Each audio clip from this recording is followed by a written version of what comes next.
এই দেখো ফোন বন্ধ হয়ে যাচ্ছে। এই পকোড়াটাকে ভেজেছি, ইউটিউবে তোমরা পেয়ে যাবে কীভাবে করেছি।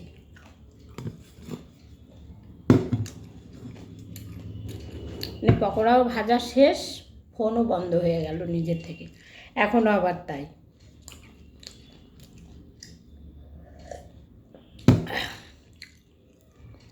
তোমরা একটু বন্ধুরা ভালো করে লাইক কমেন্ট শেয়ার একটু করে দাও, তবে তো আমি একটা ফোন কিনতে পারবো, তবে তোমাদের সঙ্গে ভালো ভালো ভিডিও দিতে পারবো। ভিডিও তো দিতে পারছি না বন্ধুরা।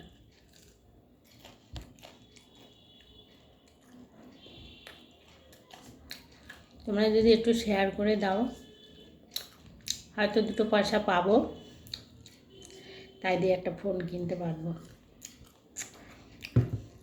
তোমরা আবার খারাপ মাইন্ডে কেউ নিও না বাবা, বাজে বাজে কেউ কমেন্ট করবে না।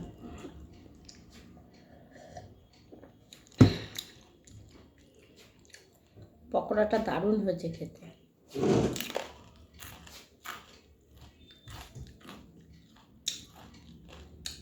বেসন দিয়েছি, চালের গুঁড়ো দিয়েছি, দিয়ে আমি এইভাবেই করি। আদা রসুনের পেস্ট দিয়ে একটুখানি মাংসটা মাখিয়ে রেখে দিই।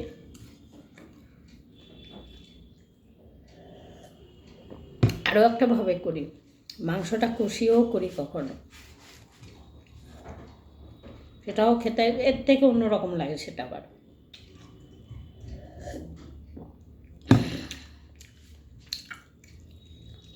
মাংসটা কষিয়ে তখন ওর মধ্যে একটু বেসন, একটু চালের গুঁড়ো, ওটা আলাদাভাবে ওটাকে মাখিয়ে নিয়ে, বেসন মানে মাংসটাকে কষিয়ে তুলে ওটাকে মাখিয়ে মাখিয়ে তখন তেলে ফেলে ভেজে ফেলি। সেটার স্বাদটা আবার অন্যরকম, এটার স্বাদ অন্যরকম, ওটার স্বাদ আলাদা।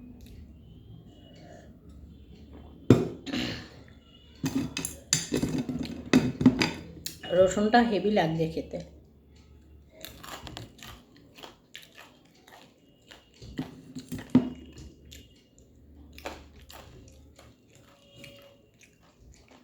রসুনটা আমি ওই চালের গুঁড়ো বেসন দিয়ে করেছি।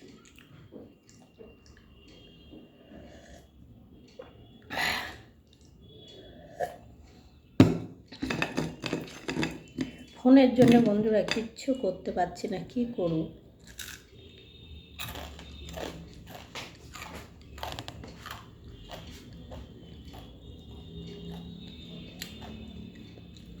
কি বলবো তোমাদের, ফোন বলছি, চোখ বলছি, সবই আমার ব্যাপারে তোমাদের সঙ্গে শেয়ার করছি।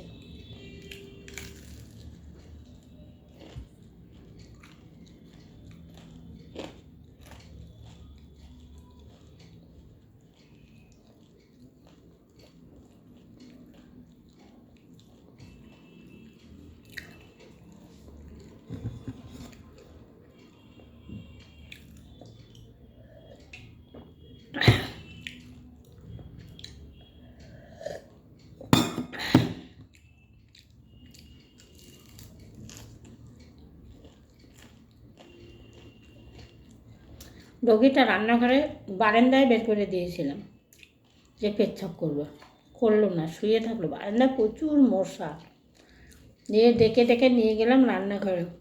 রান্নাঘর থেকে কী যে ও নিয়ে এলো বুঝতে পারলাম না, আলুর ঝুড়ি থেকে। তবে এখন আলু নিয়ে এসেছে, ওর মধ্যে এমনি আলু থাকে, কচুর গাঁটি আছে, থাকে অনেক সময় অনেক কিছুই আমি রাখি।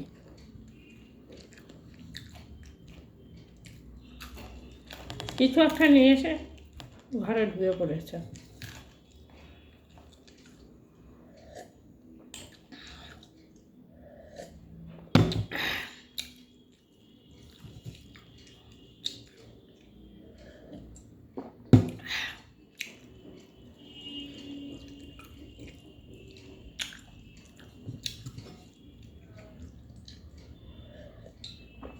এই চাটা কখনকার জানো বন্ধুরা, তোমরা শুনলে হয়তো বলবে ওই চাটা খাচ্ছে।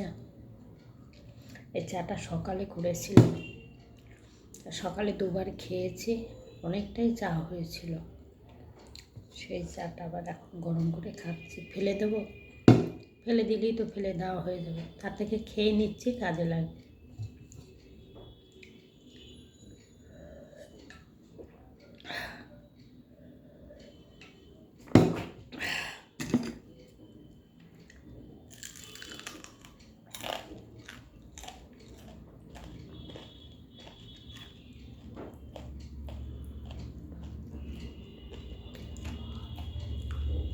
3টে পরোটা খেয়ে নিলাম, পরোটা বলছি, পকোড়া।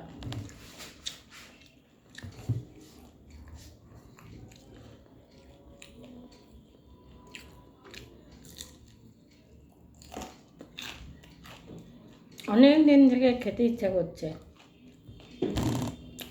করতে আর পারছি না। আজকে ভালো, আজকে করবই। এই ফ্রিজ থেকে মাংসটা বের করলাম, বরফে ভর্তি ছিল, জল দিয়ে ধুয়ে ধুয়ে ধুয়ে ধুয়ে তারপরে বরফটাকে ছাড়ালাম। আর মাংসগুলো টুকরো এরকমই, কেন বলো তো, এগুলো আমাদের ডগের জন্য আনা হয়, তো আমার ছেলেও খায়, ডগিও খায়।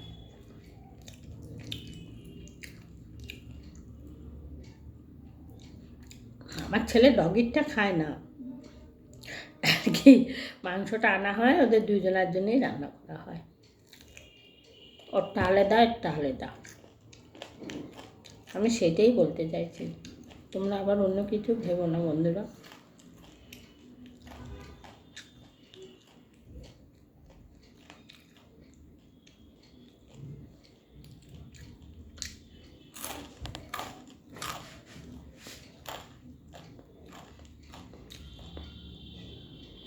একসঙ্গে 1 কেজি মাংস নিয়ে আসে, ও 2-3 দিন খায়, 3 দিন দেই, 3 দিন ওখান থেকে ছেলের জন্যে একবেলার মতন একদিন করে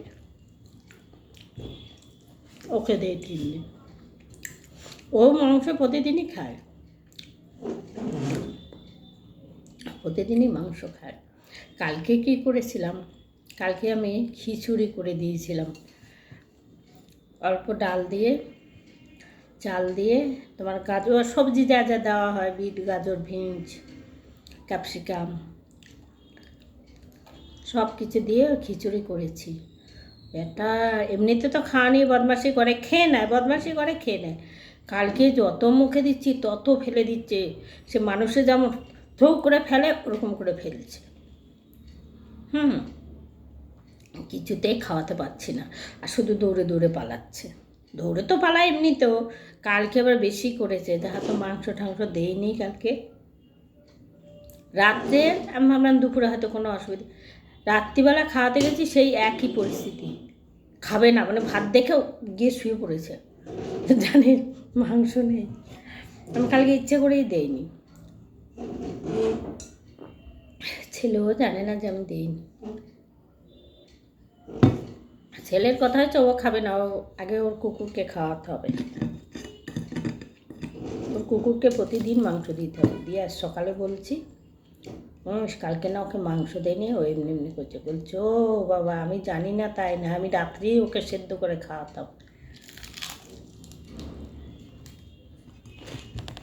আমি তো ওর ভাতের সঙ্গে সব মিশিয়ে ঘেটে দেই, আগে আলাদা আলাদা করতাম, এখন একসঙ্গে করি। পেরে উঠছি না বন্ধুরা, একদম পারছি না, আমার শরীরই পারছে না, আমার ভীষণ কষ্ট হচ্ছে, আমি পেরে উঠছি না। কিন্তু একটার সময় ছেলেকে রেগে মেগে বলি আমি বর্ধমান চলে যাব। এই যে কুকুরটার খুব মায়ায় পড়ে গেছি।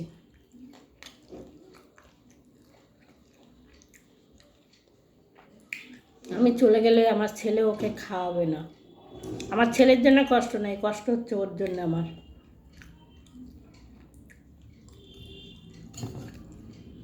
ওর জন্য আমি শাড়ি পরতে পারি না, ভিডিও করতে দেখলেই ও ভাবে আমি বর্ধমান চলে যাচ্ছি। টেনে টুনে, তোমাদের তো সেসব ভিডিও করে দেখাতে পারি না, শাড়ি টেনে, ভালো শাড়ি আমার খুব সুন্দর বলি, দামিও শাড়ি, সেই শাড়ি আমার ছিঁড়ে দিয়েছে। গতবার পুজো না তার আগে, হ্যাঁ গতবার পুজোরই বোধহয় ওই চুড়িদার, গতবার না তার আগের বছর পূজার চুড়িদারটা পরে ভিডিও করব। জানো বন্ধুরা, কত সুন্দর চুড়িদারটা, সেই চুড়িদারটা দুটো হাতা ছিঁড়ে দিয়েছে, পা ছিঁড়ে দিয়েছে। ও ভাবছে আমি চলে যাচ্ছি, মানে ভালো জিনিস পরতে দেখলেই, এই নাইটিটা পরেছি, ও ভেবেছে হয়তো কোথায় যাবো বাজার টাজারে। বাজার তো আমার এই তো ঘরের সঙ্গে, ওই দোকানে যাই। এই নাইটিটা দেখে ঘুম থেকে উঠি, চোখগুলো ছানা পড়া হয়ে গেছে, অনেকক্ষণ টানা হিজা করছিল, দিয়ে যেই বললাম যাবো না কোথায়, আমি ঘরেই থাকবো, তখন আমায় ছেড়ে দিল। কথা সব বোঝে, সব তো তোমাদের ভিডিও করে দেখাতে পারি না, সব কথাও বোঝে। হ্যাঁ, আমার যদি একজনা ভিডিও করার থাকতো তবে হয়তো ভিডিও করা যেত। এই আমার যত ভিডিও বলো আমি নিজে নিজে করি, আমার ভিডিও করার লোক কেউ নেই, আমার ছেলেও ক্যামেরা ধরে না। হ্যাঁ, বর্ধমানে থাকলে আমার বোনের ওর মেয়েরা আছে, ওদের বাড়িতে আসলে ওরা ভিডিও করে দেয়। আমার ভাইজি আছে, ও দেয় ভিডিও করে। কিন্তু আর আমি এখন ওখানে নেই। তারপরে আমার ভিডিও করার ওই কী বলে ওটা আমি কিনেছি, অনেক কষ্টে আমি ওটা কিনেছি, ওটা আমি এখানে নিয়ে আসতে পারিনি। ভিডিও করার জন্য আমি কিনেছি একটা।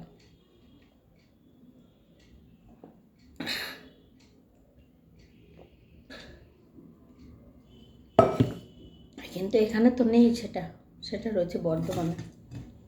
আর বর্ধমান থেকে আমি আনতেও পাই না, যদি একজনের সঙ্গে থাকে তাহলে নিয়ে আসা যায়।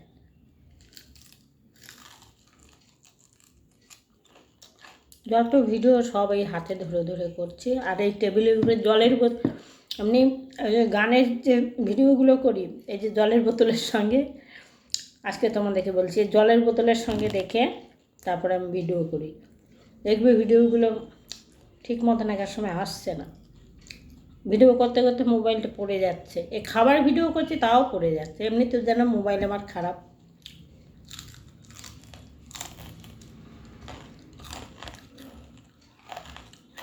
হেভি মচমচে হয়েছে।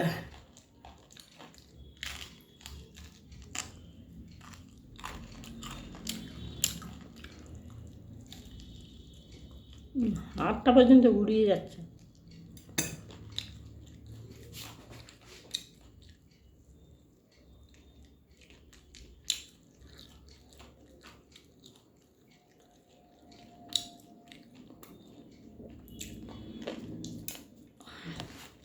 আর এখন বন্ধুরা এত মাথা ঘুরছে, সাংঘাতিক মাথা ঘুরছে, সাংঘাতিক মাথা ঘুরছে। মানে আমি একটা সময় আমি বসতে পারি না উঠে, এমন পরিস্থিতি। মাথা ঘুরে তো অনেক জায়গায় পড়েছি, তোমাদের সঙ্গে শেয়ার করেছি, সেটা বলেছি। এখনও দেখো এই যে কপাল ফুলের আগের ভিডিওতেও দেখিয়েছিলাম, এই যে এখনও এই দেখো, তোমরা তাকিয়ে দেখলে ভালোভাবে বুঝতে পারবে। ডাক্তারখানা যেতে পারিনি,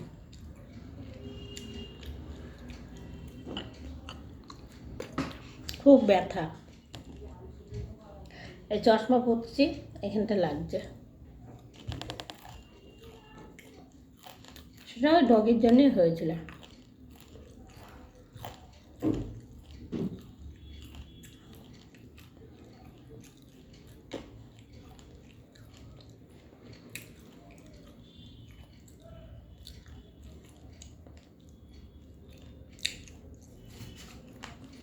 ঠিক আছে বন্ধুরা, হয়ে গেছে আমার চা খাওয়া, তোমাদের সঙ্গে গল্প করা। রাখছি, টাটা, সব ভালো থেকো।